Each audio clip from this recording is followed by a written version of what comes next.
고등학교 화학 1 어디 한번 해볼까요? 자, 이번 시간에는 한 물질을 다른 물질에 녹이는 용액에 대해서 얘기해 보겠습니다. 용액 역시 그 녹이는 물질들 굉장히 많아요. 질량 계산해야겠죠? 질량도 계산하고 개수도 계산하고 부피도 계산. 네, 몰이 또 나옵니다. 자, 오늘 내용들 다시 한번 앞의 내용들과 섞어서 굉장히 계산 문제가 많이 나와요. 예. 같이 한번 차근차근 한번 생각해 알아보겠습니다. 자, 용액의 농도 두 가지 종류가 있는데요. 퍼센트 농도와 물 농도가 있습니다. 퍼센트 농도, 용액 100g 속도가 있는 용질의 질량이에요. 네, 용액은 용질이 용매에 녹은 거죠. 자, 퍼센트 농도는 용액의 질량을 용질의 질량으로 반대죠. 용액의 질량분의 용질의 질량이죠. 네, 용액의 질량분의 용질의 질량. 그리고 아까 말했다시피 용액은 용매 더하기 용질입니다. 즉 용매와 용질 전체의 질량으로 용질의 질량을 나눠준 거죠. 질량에 대한 값입니다. 질량은 물질을 고유한 값이기 때문에 온도나 압력의 영향을 전혀 받지 않죠. 하지만 반대로 몰 농도는 용액 1리터 속에 녹아있는 용질의 양을 가지고 얘기합니다.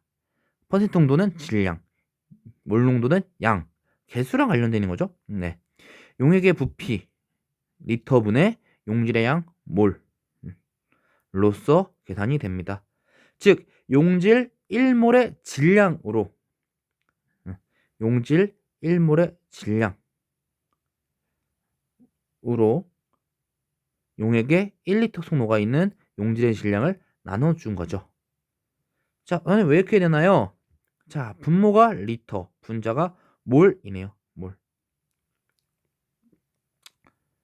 자, 얘는 몰 퍼 그램이라고 할 수 있을 것 같아요. 몰 퍼 그램.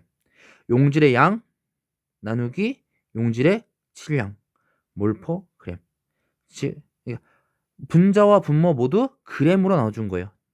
용질의 질량으로. 자, 용질의 질량, 용질의 양분의 용질의 질량은 용질의 질량 나누기 용질의 양. 그램 퍼 몰 퍼 그램이니까 그램 퍼 몰. 용질 1몰의 질량 분의 1이 되겠네요. 자, 밑에는 용액 부피 리터 나누기 용질의 질량이니까 용액 1리터 속에 녹아있는 용질의 질량 분의 1이 되겠네요. 각각 분자와 분모를 그램으로 나눠주고 그때 몰 퍼 그램이 용질 1몰의 질량 분의 1이니까 그리고 리터 퍼 그램이 용액 1리터 속에 녹아있는 용질의 질량이니까 이렇게 표시될 거예요. 네. 용질의 질량으로 나눠준 거다. 용질의 질량으로 나눠준 거다. 용액의 부피를 기준으로 합니다. 사용하기 편리해요. 우리가 부피만 측정하면 되기 때문에 온도에 따라 용질의 양이 변화하지 않겠죠. 용질의 양, 몰, 개수 그대로잖아요. 하지만 용액의 부피가 변합니다. 네. 그래서 온도에 따라 충분히 달라질 수 있어요. 자, 이번엔 용액을 희석해 봤습니다. 어떤 용액에 용매를 더하여서 용액을 희석합니다. 용액의 부피, 농도는 달라지죠. 하지만 그 속에 용질의 양은 변하지 않아요. 그래서 용질의 양은 그대로 몰농도 곱하기 용액의 부피가 될 거고요. 그때 용매를 더해서 용액의 부피가 달라지고 몰농도가 달라지더라도 역시 몰농도 곱하기 용액의 부피는 용질의 양이 되겠죠. 이는 역시 몰농도의 정의가 용액의 부피분의 몰 개수가 되기 때문일 겁니다.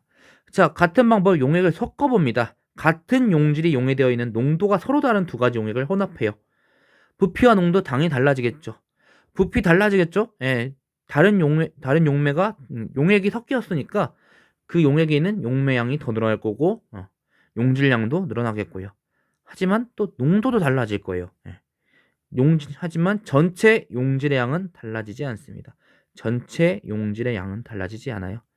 즉 예를 들어서 A라고 하는 용액에 들어있는 용질의 양 더하기 B라고 하는 용액에 들어있는 용질의 양을 합하면 전체 그 섞은 C라고 하는 용액의 용질의 양이 되겠죠. 그리고 그때 아까 용질의 양은 몰농도 곱하기 용액의 부피였기 때문에 A라고 하는 용액의 몰농도 곱하기 용액의 부피 그게 A라고 하는 용액에 녹아있는 용질의 양이 되겠고요. B라고 하는 용액의 몰농도와 용액의 부피의 곱은 B라고 하는 용액에 녹아있는 용질의 양이 될 거예요. 둘을 더하면 그걸 섞은 용액의 몰농도 곱하기 용액의 부피, 즉 용질의 양이 되겠죠. 그래서 우리가 충분히 섞인 같은 용질이 용해되어 있는 다른 두 용액을 합쳤을 때, 섞었을 때 그 몰농도까지도, 몰농도까지도 용액의 부피를 안다면, 그리고 섞기 전 각각의 몰농도와 용액의 부피를 안다면 충분히 계산해 볼 수 있을 겁니다. 자, 이제 화학을 위한 첫걸음은 끝난 것 같습니다. 몰, 화학 반응식, 농도, 많은 얘기를 했는데요. 자, 이런 얘기들이 섞여져서 이제 진짜 화학 아주 기초적인 것부터, 아주 기본적인 구조부터 아마 차근차근 들어갈 것 같아요.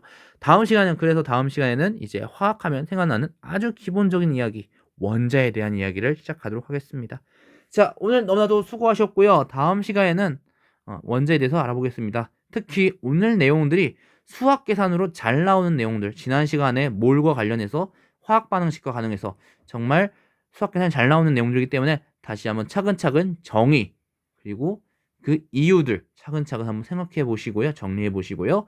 다음 시간에 이제 원자, 진짜 화학으로 넘어가도록 하겠습니다.